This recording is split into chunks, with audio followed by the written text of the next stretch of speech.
want to talk about sustainability, you want to talk about what's coming up. In a moment, we're going to discuss U.S. cities may have to be bulldozed in order to survive. That's what sustainability is about. It's not about housing people. It's not about loving goodness.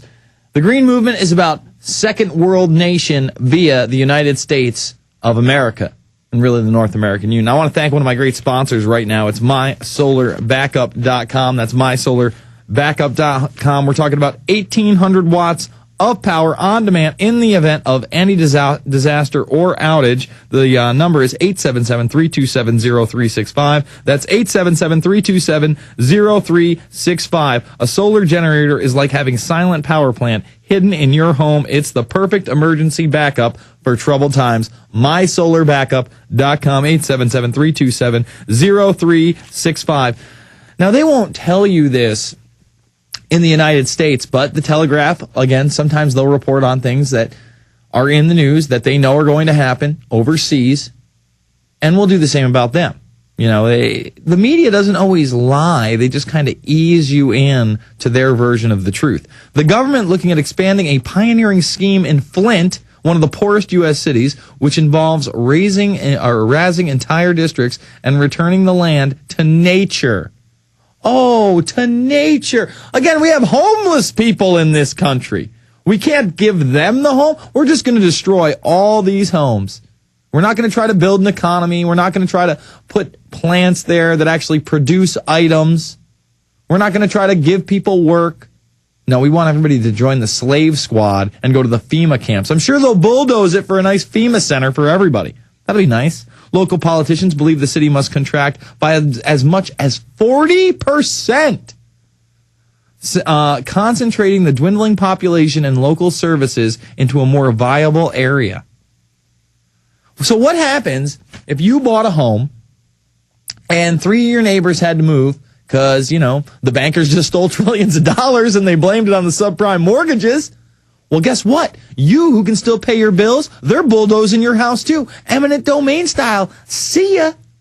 See ya. But no, they love us. That's what this green movement is about. And by the way, the green movement getting bigger and bigger and bigger.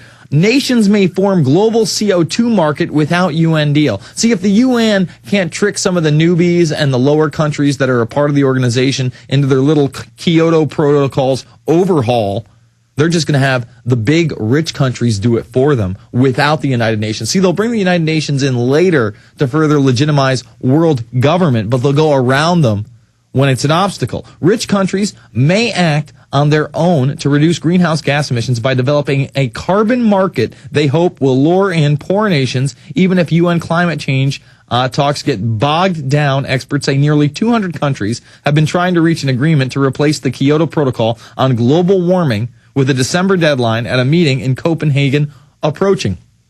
So by Christmas time, they want everybody to sign in. But they'll have a backup plan in case people object, in case they say, you know, this doesn't let us expand our economy and our people are still really struggling. We've seen a little bit of growth and we're hoping to have more. No more growth.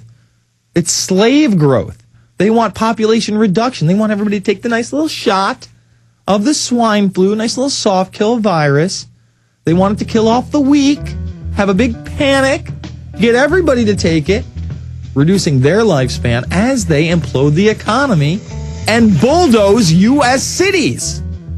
Headline out of the Telegraph. But no, I must be making it up. By the way, we got some new stories over at the Infowarrior.com. We're going to be playing one of those on the other side. I'm Jason Bermas. Go check out Infowars.com and PrisonPlanet.tv.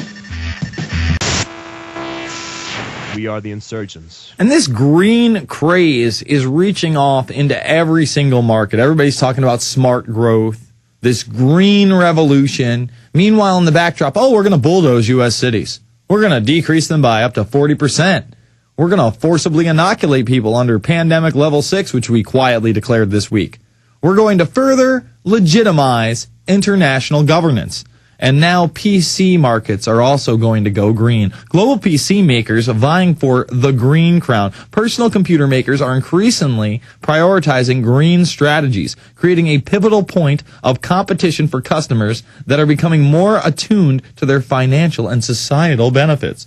I have to watch this disgusting propaganda, I would say 5 nights a week when I turn my television on. I don't get to turn it on all 7 nights a week. But when I do turn it on, after a long day, I have to see stories, these heartfelt pieces. Oh, I got rid of my coal barbecue because it was ruining the environment. I got this green one for only a couple G's. It's eco-friendly. I'm like, are you okay, buddy? Are you out of your mind? You spent $2,000 on something that's going to cook your food and take longer, taste not as good? That coal taste, hey, I'm not telling you to eat barbecue every day because it's probably pretty bad for you. But every once in a while, you know what? I'll take a little bit of a shortened lifespan if that's what it means for some barbecue chicken. My opinion. I'm running with it. All right, let's take some calls. Let's go to Kyle. Kyle, you're on the line. How's it going, Jason? It's all right.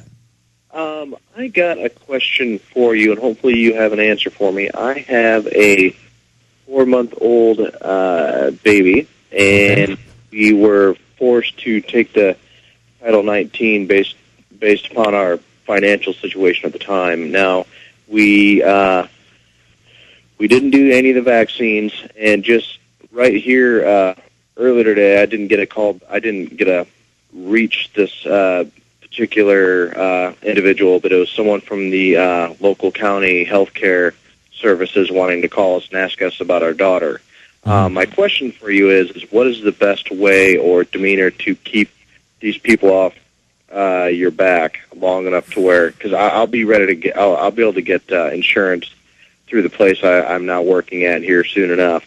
But I kind of want to avoid. Well, their, you just have to, you just have to be stern when they start saying to you, "Well, we see that your baby isn't properly vaccinated right now, and she's a risk to other toddlers, and we wouldn't want her to be in a situation where she was able to get ill." And you just have to be like, "Look, it's against both my religious and political beliefs to vaccinate my child when we know about Gardasil, and they want to try to give my baby a hepatitis vaccine. My baby is not going to be exposed to any kind of sexually transmitted or drug-related disease within the next, hopefully, 10 to 20 years of her life."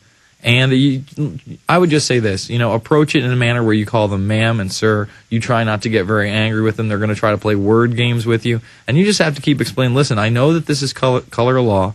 I know that I have the choice as a parent to be a conscientious objecting a waiver. I know that this paperwork exists, and you show me the actual law where it says that I have to vaccinate my child. And like I said, you do it with a demeanor where it's sir, ma'am, because these people are psychopathic. In this office, they tried to take the receptionist's daughter, and she was in the office. There was nothing wrong with her. I mean, she barely had a bruise on her leg. I couldn't believe it. And I would just steer clear of social services as much as you possibly can and not get involved in the system. Thank you for the call, Kyle.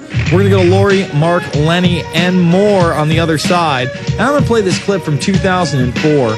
Everybody out there who listens knows I'm a Stern fan, and I'd heard about this clip for years now, wondering if it actually existed, and sure enough, it does. We're going to play it. Coming up after this, it's the Info Warrior.